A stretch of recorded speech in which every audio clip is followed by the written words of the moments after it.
Lesson 36 Sentence Structure 36 All uses of will অর্থাৎ উইলের সমস্ত ব্যবহার আমরা এই লেসনে জানব। নাম্বার 1, সাবজেক্ট অর্থাৎ কর্তা ভবিষ্যতে নিজে কোনো কাজ করবে এমন বোঝালে উইল বসবে মেন ভার্বের আগে। ফর এক্সাম্পল, আমি একটা গল্প লিখব, I will write a story. তারা ম্যাচটা খেলবে, they will play the match. Madhu জানুয়ারিতে সিমলা যাবে, Madhu will go to Shimla in January, etc. এবার দেখে নেব সেন্টেন্স স্ট্রাকচারটি। প্রথমে subject plus will plus main ভার্বের 1 number form plus others. Notes মনে রাখবেন,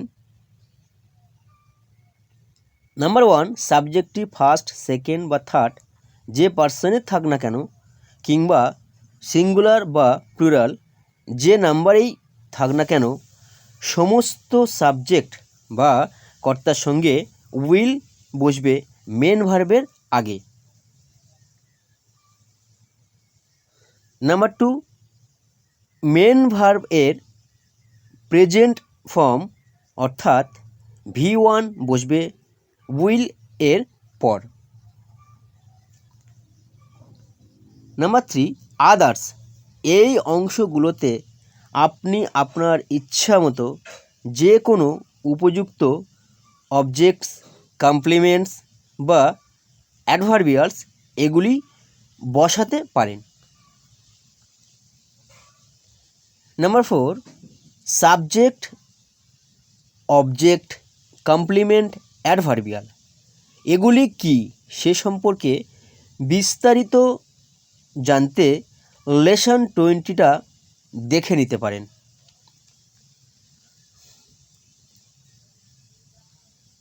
2, কোনো কাজ করা হবে এমন বোঝালেও মেন ভার্বের আগে উইল বি ব্যবহার করা হয়। ফর এক্সাম্পল, একটা গল্প লেখা হবে, a story will be written. ম্যাচটা খেলা হবে, the match will be played.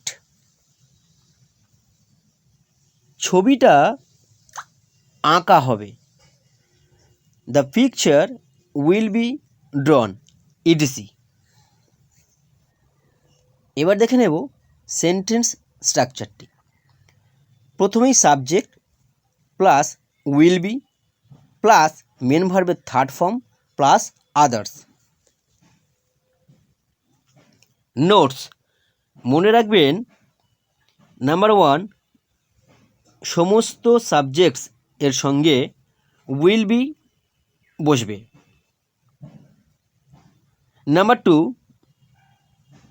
মনে রাখবেন এটি একটি প্যাসিভ সেন্টেন্স এর গঠন, তাই এখানে মেন ভার্বের থার্ড ফর্ম অর্থাৎ পাস্ট পার্টিসিপল ফর্ম বসবে সর্বদাই। নাম্বার 3, প্যাসিভ টেন্স বা সেন্টেন্স সম্পর্কে বিস্তারিত জানতে হলে লেসন 21 থেকে 32 পর্যন্ত স্বতন্ত্র লেসনসগুলি দেখে নিতে পারেন বা একত্রে থাকা প্যাসিভ টেন্স লেসন 21 to 32টাও দেখে নিতে পারেন। বাকি আদার্স এই অংশের নিয়মগুলো সব একই, সুতরাং পুনরায় আর বলছি না।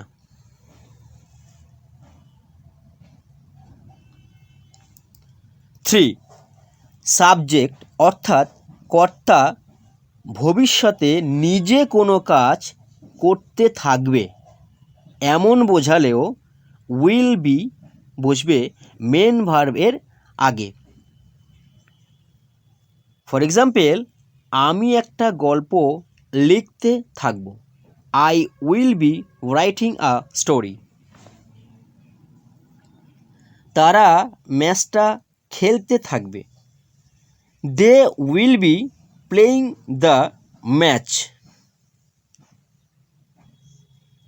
মধু জানুয়ারিতে সিমলা যেতে থাকবে। Madhu will be going to Shimla in January, etc.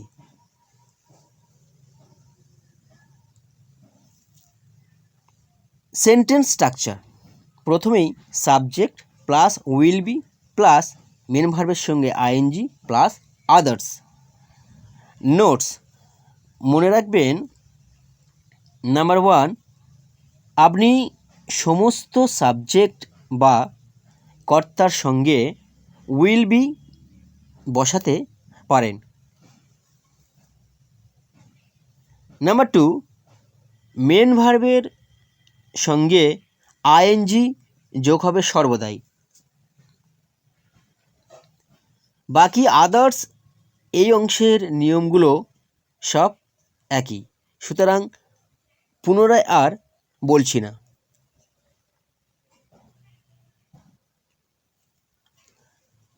4, ভবিষ্যতে কোনো কাজ করা হতে থাকবে এমন বোঝালে উইল বি বিং বসবে মেন ভার্ব এর আগে। ফর এক্সাম্পল, গল্পটি লেখা হতে থাকবে। The story will be being written. ম্যাচটা খেলা হতে থাকবে। The match will be being played. ছবিটি আঁকা হতে থাকবে। The picture will be being drawn, etc. এবার দেখে নেব সেন্টেন্স স্ট্রাকচারটি। প্রথমেই subject plus will be being plus main ভার্বের third form plus others. Notes, মনে রাখবেন, নাম্বার 1, সমস্ত সাবজেক্টস এর সঙ্গে উইল বি বিং বসবে। নাম্বার 2, মনে রাখবেন এটি একটি প্যাসিভ সেন্টেন্স এর গঠন, তাই এখানে মেন ভার্বের থার্ড ফর্ম অর্থাৎ পাস্ট পার্টিসিপল ফর্ম বসবে সর্বদাই। নাম্বার 3, প্যাসিভ টেন্স বা সেন্টেন্স সম্পর্কে বিস্তারিত জানতে হলে লেসন 21 থেকে 32 পর্যন্ত স্বতন্ত্র লেসনগুলি দেখে নিতে পারেন, বা একত্রে থাকা প্যাসিভ টেন্স লেসন 21 to 32টাও দেখে নিতে পারেন। বাকি আদার্স এই অংশের নিয়মগুলো সব একই, সুতরাং পুনরায় আর বলছি না।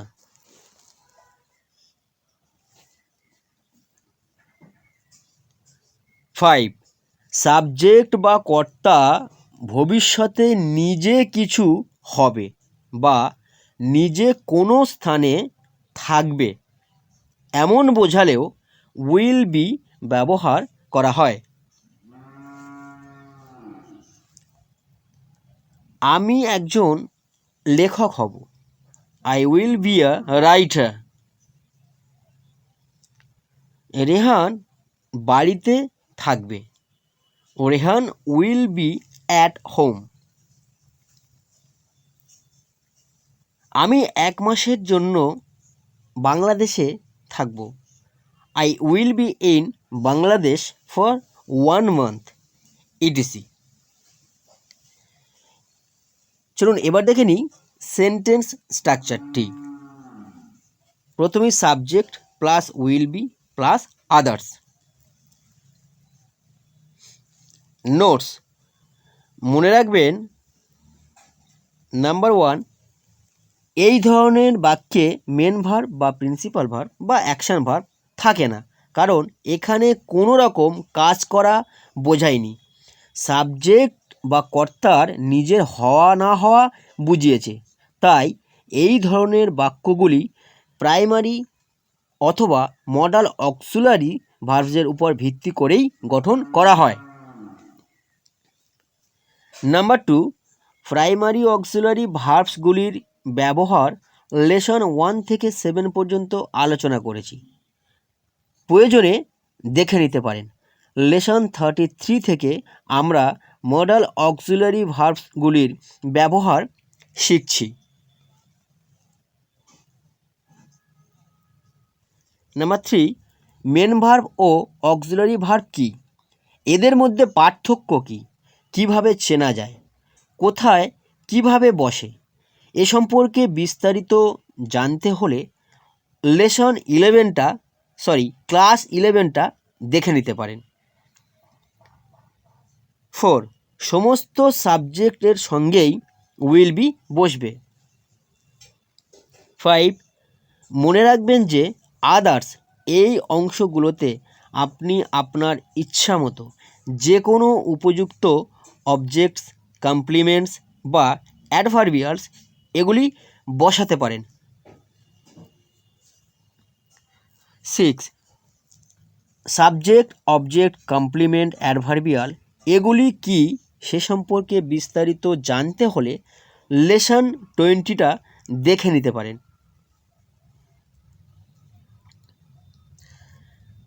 6, সাবজেক্ট বা কর্তা ভবিষ্যতে নিজে কোনো কাজ করে থাকবে এমন বোঝালে মেন ভার্বের আগে উইল হ্যাভ ব্যবহার করা হয়। ফর এক্সাম্পল, আমি গল্পটা লিখে থাকব। I will have written the story. তারা ম্যাচটা জিতে থাকবে। They will have won the match. Sarat ছবিটা এঁকে থাকবে। Sarat will have drawn the picture etc.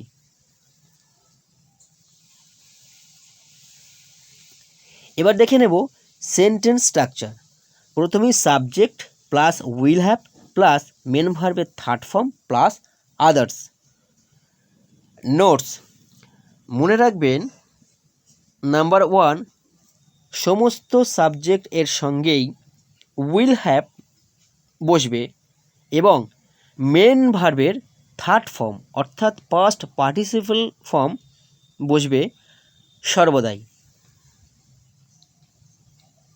Number 2, মনে রাখবেন যে আদার্স এই অংশগুলোতে আপনি আপনার ইচ্ছামতো যে কোনো উপযুক্ত অবজেক্টস, কমপ্লিমেন্টস বা অ্যাডভার্বিয়ালস এগুলি বসাতে পারেন।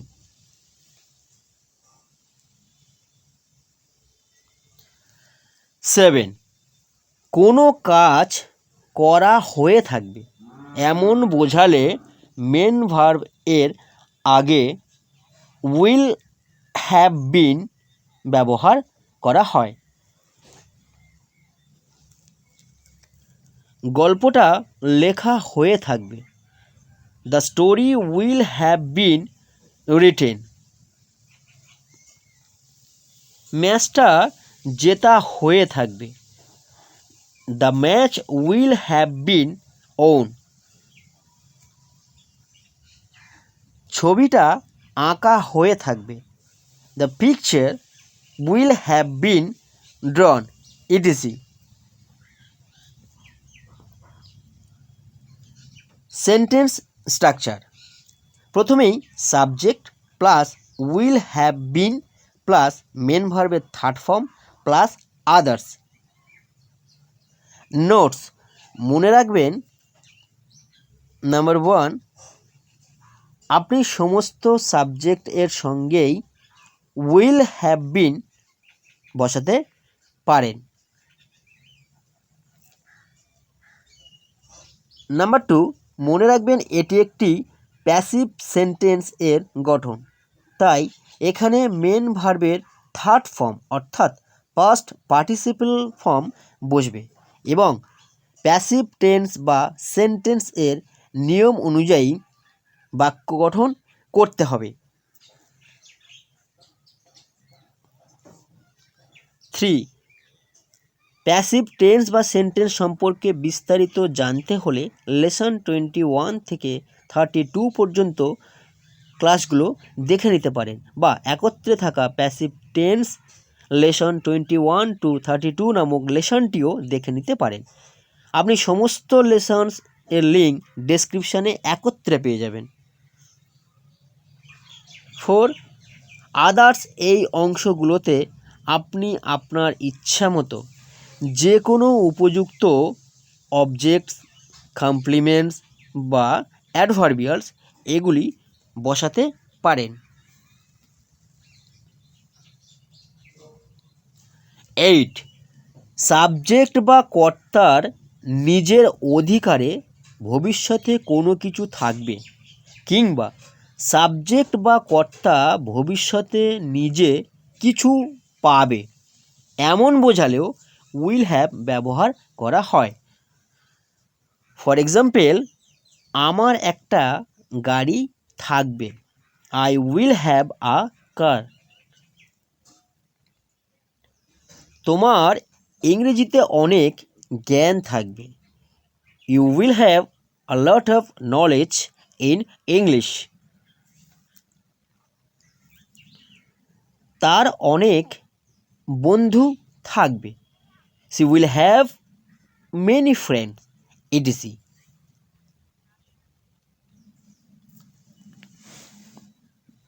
এবার দেখে নেব সেন্টেন্স স্ট্রাকচারটি।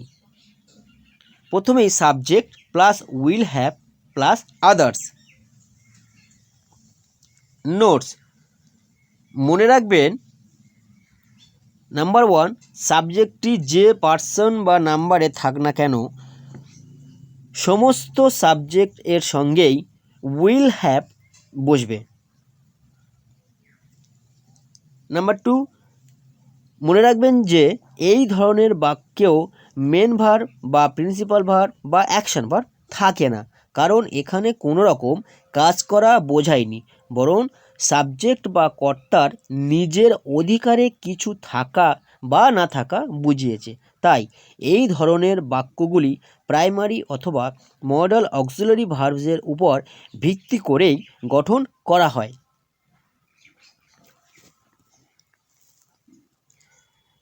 নাম্বার 3, আদার্স এই অংশগুলোতে আপনি আপনার ইচ্ছা মতো যে কোনো উপযুক্ত অবজেক্টস, কমপ্লিমেন্টস বা অ্যাডভার্বিয়ালস এগুলি বসাতে পারেন।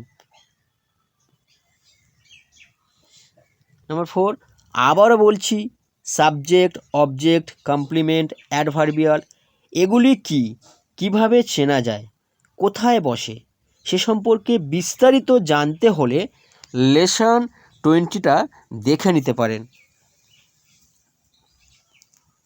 চলুন এবার জেনে নিই মডাল অক্সিলিয়ারি ভার্বস যুক্ত সেন্টেন্সগুলোকে কিভাবে নেগেটিভ, ইন্টারগেটিভ ও ইন্টারগেটিভ নেগেটিভ করা হয় সেই নিয়মগুলো দেখে নিই।